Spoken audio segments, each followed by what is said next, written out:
សម្លឹងមនុស្សល្អឬអាក្រក់កូនជាទីស្រឡាញ់ការដែលកូនលើកដំកើងឬព្រមទទួលអ្នកណាថាជាមនុស្សល្អនោះកូនត្រូវសម្លឹងមើលឲ្យបានសព្វគ្រប់និងឲ្យជាក់ច្បាស់ជាមុនសិនកូនត្រូវសម្លឹងមើលឲ្យបានយូរខែយូរឆ្នាំកូនកុំគិតតែចំពោះមុខកូនប៉ុណ្ណោះ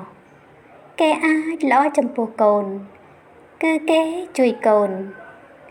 គេអាចនិយាយល្អរកកូនជាដើមម្ល៉េះហើយកូនមិនបានមើលឲ្យសព្វគ្រប់កូនក៏គិតថាគេជាមនុស្សល្អអញ្ចឹងទៅ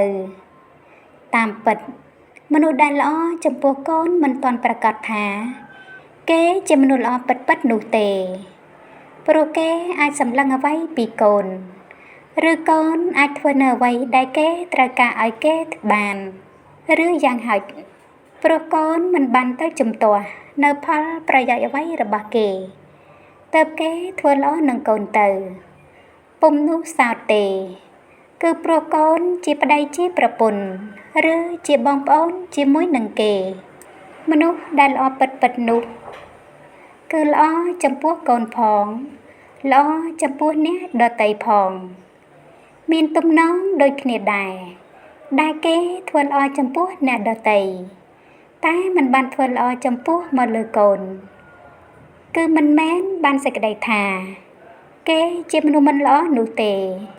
មនុស្សដែលមិនល្អនោះគឺត្រូវមិនល្អទាំងអស់ចំពោះកូនផង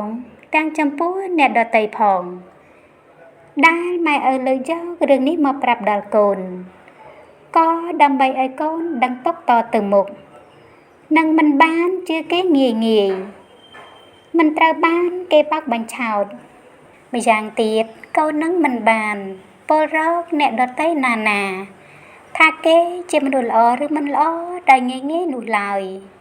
គឺម៉ែឪមិនចង់ឲ្យកូនសម្លឹងមើលមនុស្សក្នុងផ្នែកល្អឬផ្នែកអាក្រក់ដែលចំណែកតែម្ខាងនោះឯង